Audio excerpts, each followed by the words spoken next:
We are on location in Prince George with Kyndra Farrell today. She is 26 years old, the owner of two businesses in town here in Prince George, Worth a Shot Mobile Bar and Champagne Events. And I'm really excited to talk to you about both of those events, or both of those businesses, sorry.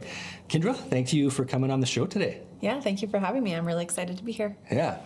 So 26 years old, and you've already got two businesses running. Yeah, well, actually a third. I have three companies. My first one was my husband's and mine, but yeah, two that I call my babies. Yeah. And they're kind of woven together in a way, but two totally separate businesses as well, totally different concepts. Yeah. So Champagne Events, an event planning company, and then Worth a Shot Mobile Bar, which I think is such a cool concept and cool idea. I've never seen anything like it, but it's like a food truck, but a drink truck. Yeah. So which one of those came first? First was Worth a Shot, and that actually came, I think we're almost on 5 years now. So it's been in the community for quite some time.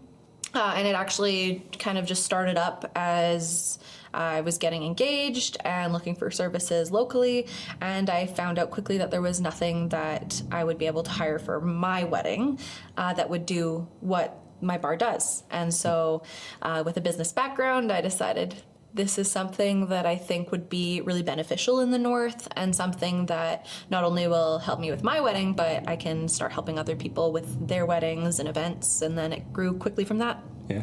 Did you actually use it at your wedding? I didn't end up using the bartending trailer at my wedding. I did have my staff come and serve at my wedding, but I had actually already booked the trailer for another wedding on my wedding day. So I ended up just saying, you know what, they can have the trailer and I'll just have one of my bartenders. So. Okay. And then we're going to come back to talk about that a little bit, but then Champagne Events, so that came next. That was a little bit later, like a couple years later? Yeah, it was one of those things where it came from Worth a Shot, and just enough so that I was starting to notice people asking for help with stuff and saying, hey, you're doing the bar, how do I do this? And what do people usually do for this? And then it made me realize this is actually something that, one, I'll be able to get paid for instead of just giving my time away, and two, the community needed it as well. Yeah. How do you like that event planning? That's actually what I do primarily now. Like, I still prep for every event that happens, but I'm not out bartending at events anymore. I'm pretty much just solely doing event planning, and I love it. Yeah. So you now delegate that to your staff for the bartending? Yeah, for the most part. Like, I do a lot of the drop-offs, and I set a lot of things up for those events, but I'm not typically on location for the actual event. Yeah. When you plan an event, is your mobile bar there kind of as a piece that you kind of add on? And yeah, I've done it a couple times where there's packages that people can get where they can have both services kind of tied into one, but sometimes it'll just be the bar, and sometimes it'll just be the trailer, and then other times it's both. About the event planning, let's kind of talk about the process of that.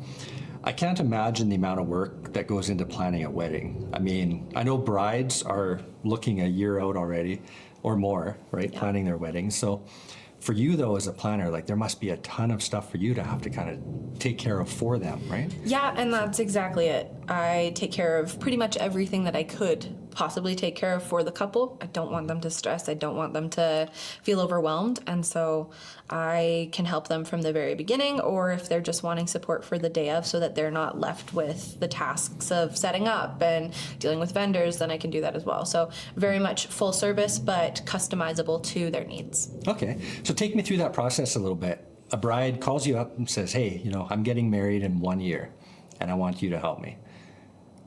Where do you even start? How do you get started? And how does it all come together?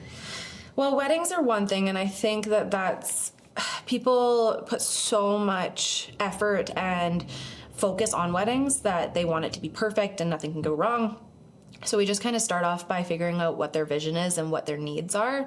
And then from there, we kind of create a custom plan to make sure that they feel like everything's being dealt with the whole process, because that's the last thing I want is people to be nervous that something's missing.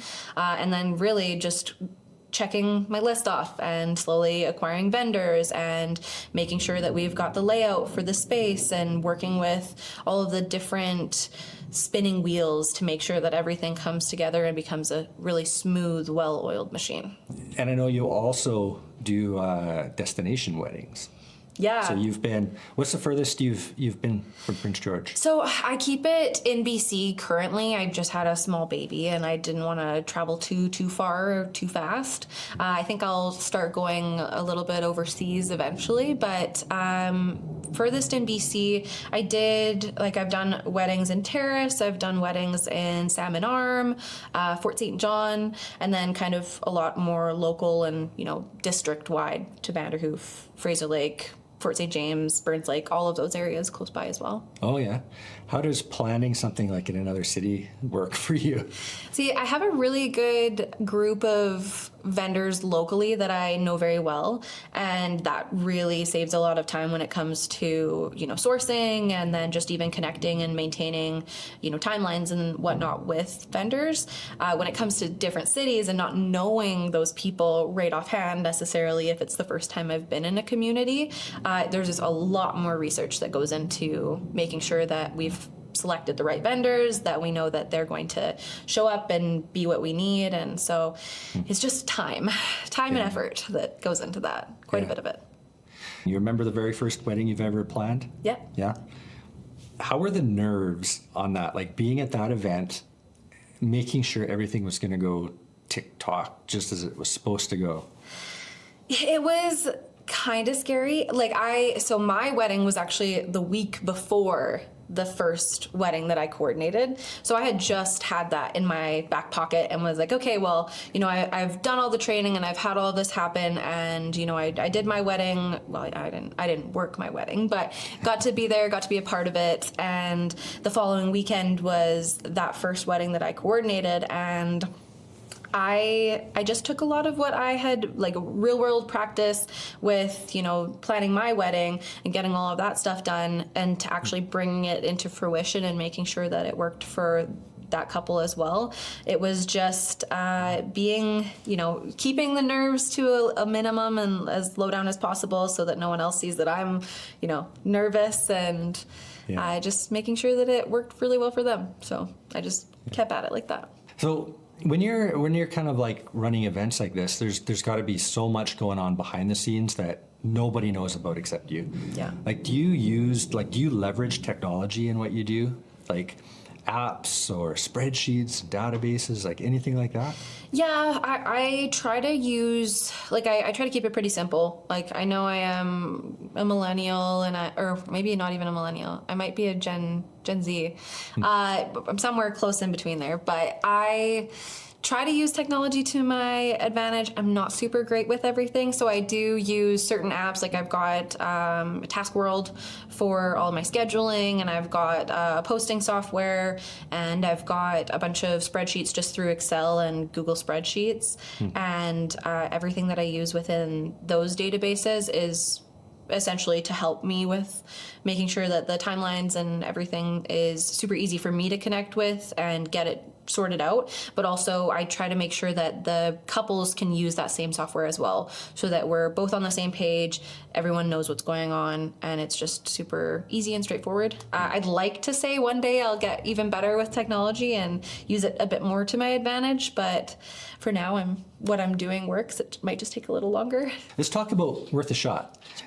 When I first heard about that, I heard about it maybe 2 or 3 years ago. You said you've had it for 5 years? Yeah, so I think this is our 5th season for weddings. I go by the season. So it's our 5th season. I think it might actually be 4.5 years this February.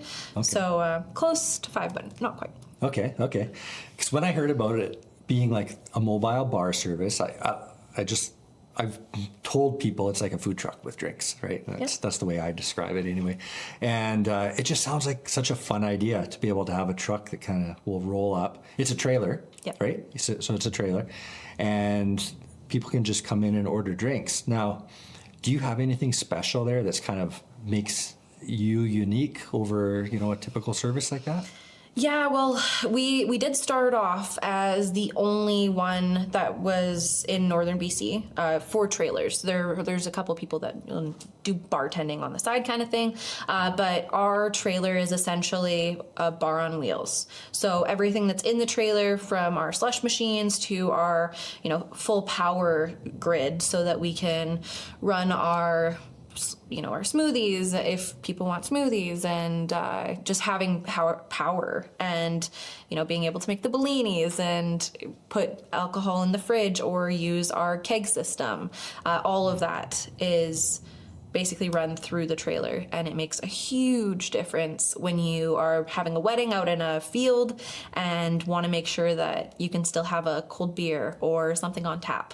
And so pulling it up, getting it set up, and serving out of there, world of difference. And people really enjoy it. So, 2 businesses, you're 26 years old, successful businesses. Have you done 100 weddings or just 100 events? 100 weddings. Wow. I think we're getting close to maybe, I would have to look on my software for sure, but I think we'll probably hit 500 events in the new year at some point. Wow. That's so many. Yeah. If my math is correct, it's about 20 a year. So, but I imagine you started off with just a few, and then you've gotten. Yep. So you're probably pretty busy now with weddings every year, eh? Yeah, I think our first year, we started quite a bit later in the summer. I wanted to make sure that the trailer was pristine and ready to go before we started actually advertising events. And when we announced the trailer, it was beginning of August, I believe, and so we only did 3 weddings that summer. But after announcing that the service was in Prince George, just on our social media, in the first 3 days we had over 20,000 interactions with the post, and I had a booking every single weekend from that weekend till I think the middle of October. So 3 weddings that year, but quite a few events, and every year we've at least doubled in size for how many events we're taking on. How have you found starting those businesses at such a young age? I think that I grew up in Fraser Lake, and I grew up with my father. He owns his own business, and my aunt and my grandparents, they've all been entrepreneurs my whole life. So I kind of think it was something that was almost inevitable to happen, and I just needed to find something that I was passionate about, or something that I knew was going to be a useful service in the community. And so, being 21 and starting things out, I wasn't really affected by, I'm too young, nobody's going to take it seriously. I was just like, I know that this is going to be something that is really great, and nothing's going to stop me from making it happen. Oh yeah. Yeah, it's neat how family kind of growing up in an environment like that, there's so much stuff passed on to you that you don't even realize at the time, right? Yeah. Yeah. Were you like the little kid running around the shop of family story, anything like that? Oh yeah. When I was really little, my grandparents are almost like serial entrepreneurs. They, when I was really little, owned a flower shop, and then as I grew up, they owned a pub and then a hotel. So over the years, I've been in every space that they have owned and operated, and I even, when I was a teenager, worked for them for a couple of years. So I remember being 4 years old in their pub, and I had a notepad, and I'd go over to the tables and ask their order and scribble something down, and I wasn't actually taking orders, but people loved it, and they'd give me a little tip, and I'd go and buy some chocolates or whatever it was, but I was always in and around those spaces. Oh yeah, that's so cool. Yeah, it's really fun. Yeah, so like you said, it's inevitable that you would kind of grow into doing something like that, and then you grew up like providing service, which is that's totally what you're providing. You're providing service, both businesses, and you're taking on a lot with the event planning. Yeah. And yeah, it's huge. Yeah, totally grew up in that environment, and that was totally passed on to you. And yeah, and I think growing up in rural northern BC was another thing that I think fed into starting these businesses. Was I remember just not having the same access to resources or services in the community that I was growing up in, and it just being so, so much of a letdown, and just it really doesn't feel great to not be able to have the same things that the bigger city centers have. So I was very keen on recognizing things that weren't happening or going well, and making sure that, correct the problem, make sure that the service is there, and then people can enjoy it exactly how I wanted them to. Yeah. With that being kind of important to you in life, have you ever thought of maybe stepping into a role of, teaching or inspiring young people to kind of like start businesses themselves? Yeah, and it's funny you say that, because so when I moved to Prince George, I went to the College of New Caledonia first, and then I transferred over to UNBC after I had received my diploma in business administration.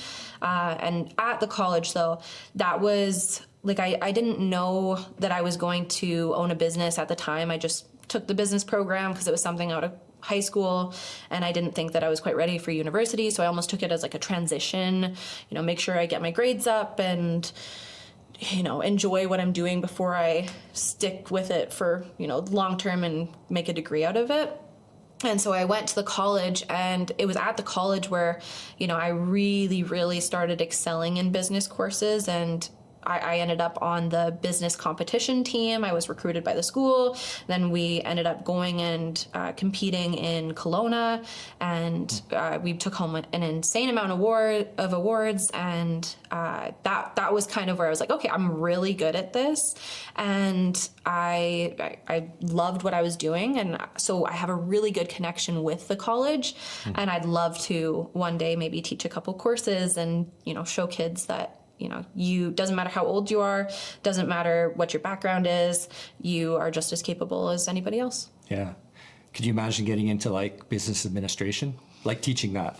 I think it'd be fantastic. Yeah, I would love to do something like that. I'm thinking maybe in a couple of years I'll start branching into it, and then seeing if the college would want to have me. I mean, they've had me back for.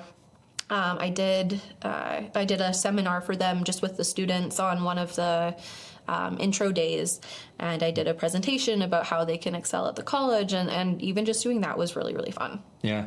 What about just like young women in business and stuff like that? Is that something you'd focus on too? Oh yeah, when I was at the college, I tried, like they have a students union there, and a couple of years in a row I was trying to be the student representative for the business program, and then women's representative specifically. I got beat out both times, and it was whatever, but that was something that I was like really excited to try to be a part of, and so I'd be so happy to go back and do something like that again. Yeah, that'd be really neat. Yeah. So what did you do at the university? So at the university, I transferred over there technically I think I got 2 years worth of credits that transferred over from the college. So I went up there and I did my BCom.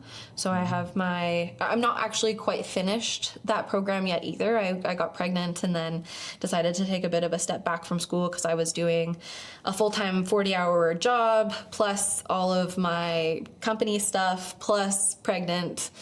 Plus, I was sitting on various boards, so I was like, I need to tone it down a little bit and make it so that this baby is not in a very stressful environment. Yeah. So I probably will go back to the university here maybe in the new year, or maybe give it a little bit more of a break, but I'll eventually get back there and finish my degree. Wow.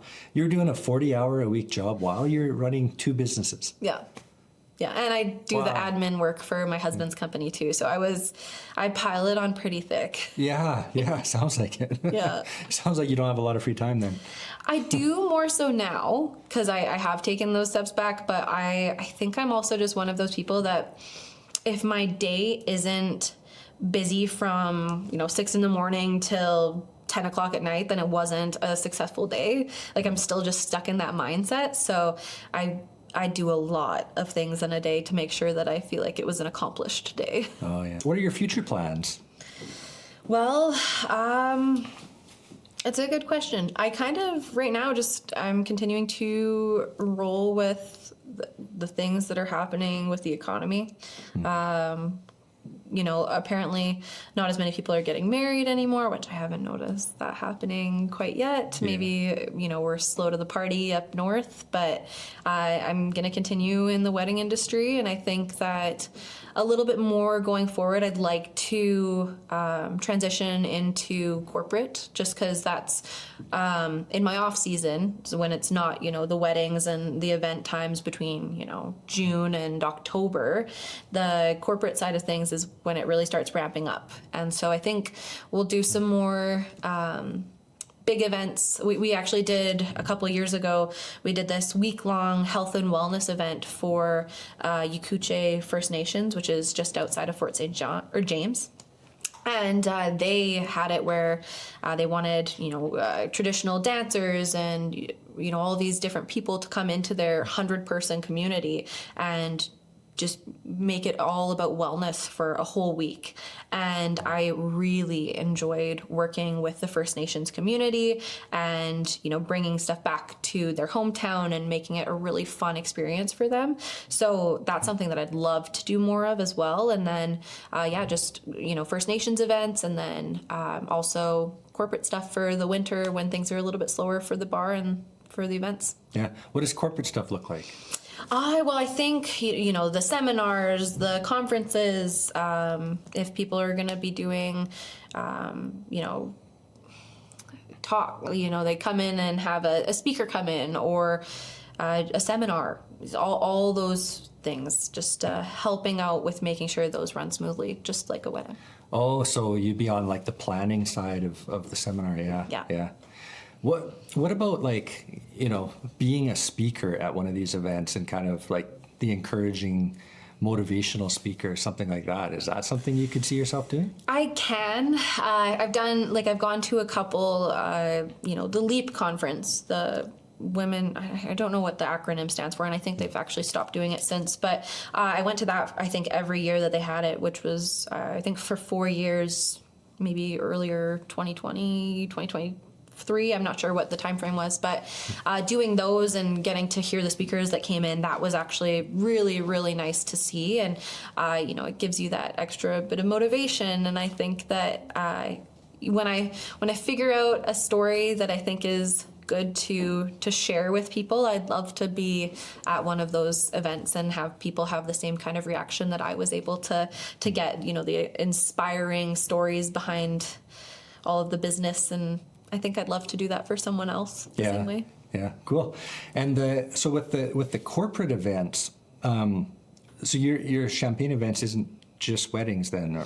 No, we do pretty much any kind of events that people want support with. We've done a baby expo. I actually, this is our second year running the Champagne Events Bridal Expo, which is for weddings, but we put together a show for wedding vendors in town to present their services to the brides that are getting married in the next couple of years.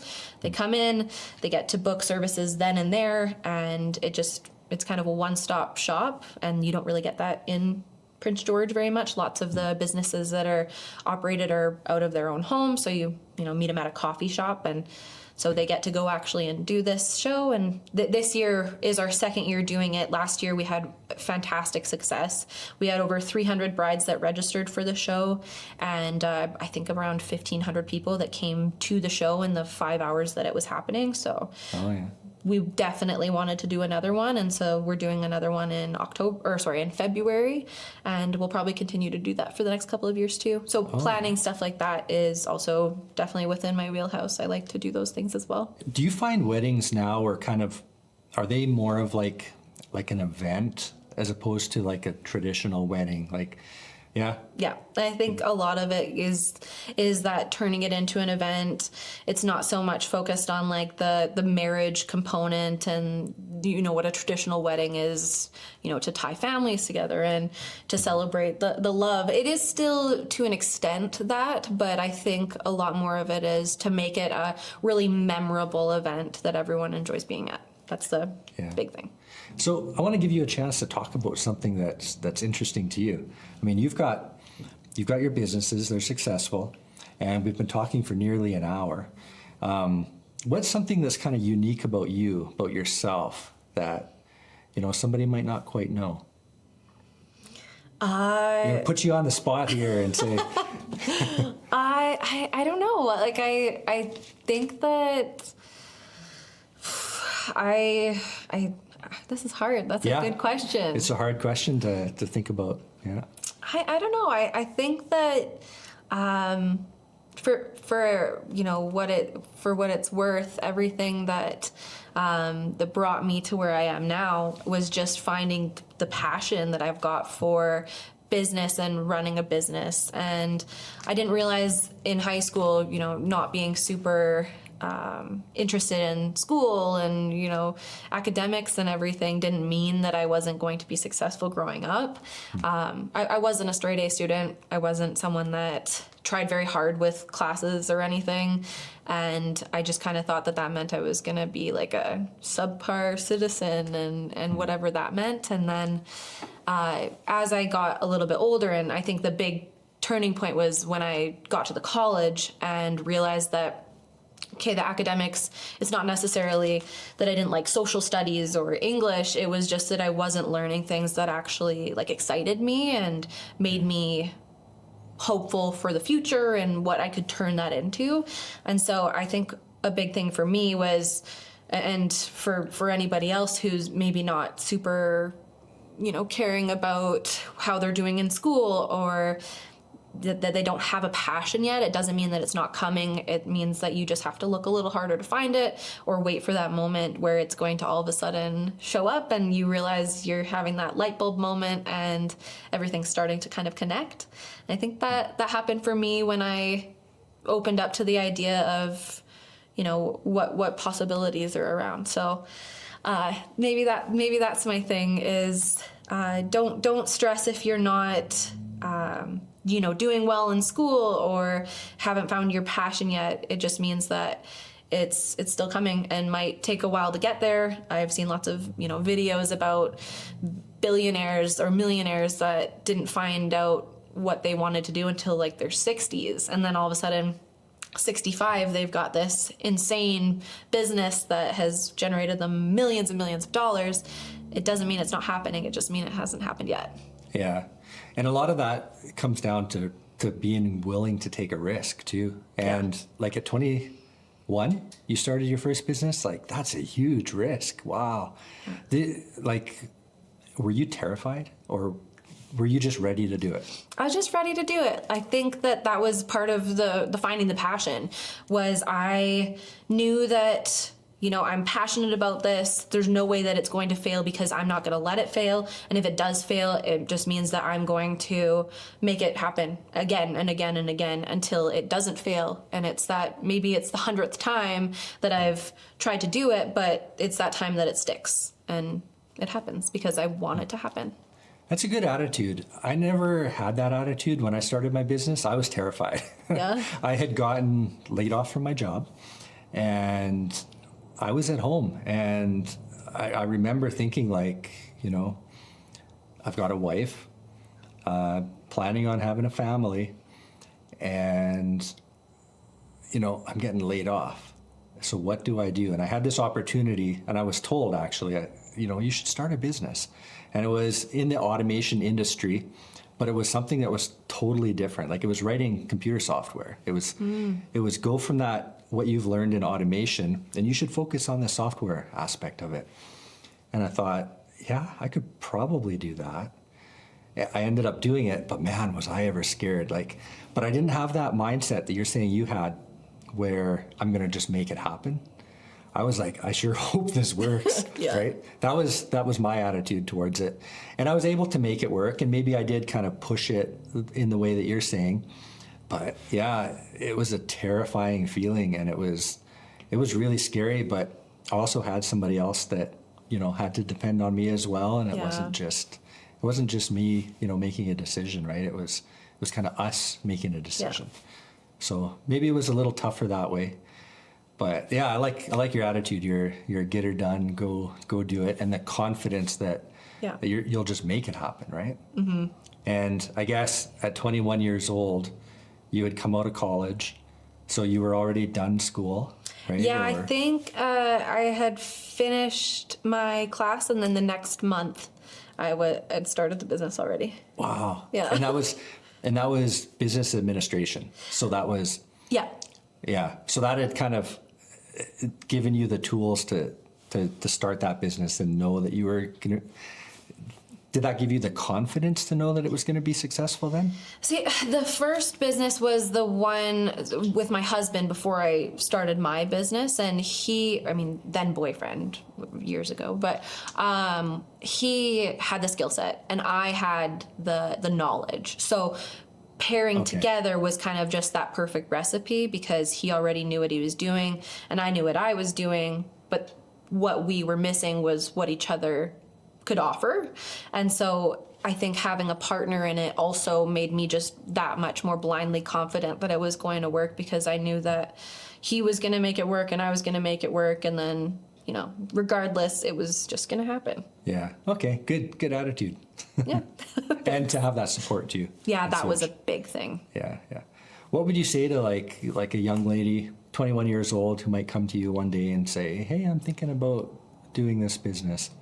Would you give them the advice of like the blind confidence, or would you tell them to kind of think about it a little more than you did? I think I would gauge their passion. And if they've got that same, like, this is going to work no matter what, then I'd say go for it. And if they are a little more reserved or, like you said, just how you were with being, not sure, but hopeful and just scared, just the level of research and effort that you put into it, like, regardless of how you come into it with your mindset, also having the backup or, not even a backup plan, but just the plan.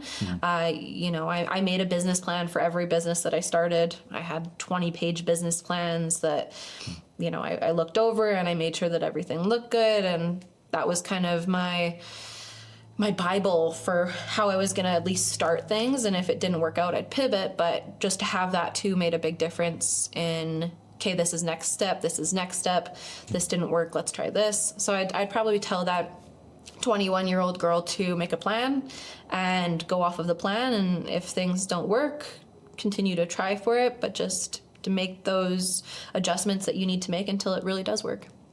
So basically you're saying you were built for this because you were planning stuff like that before you became a planner. Yeah, it all kind of ties in together, I guess. Yeah, great.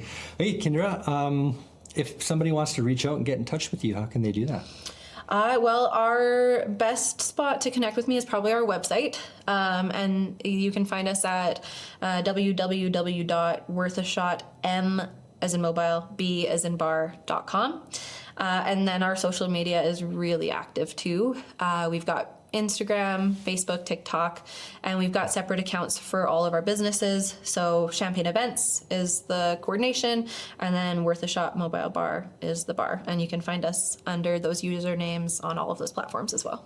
Sounds good. Okay. Thanks a lot, Kyndra. Yeah, thank you. Great chatting with you. Thank you. All right. Thank you for watching this episode of StoryHive On Location Prince George. If you want to be our next guest, scan the QR code on the screen and get in touch with us. I'm Jeff Grunding, and from everyone here at StoryHive On Location Prince George, thanks for watching.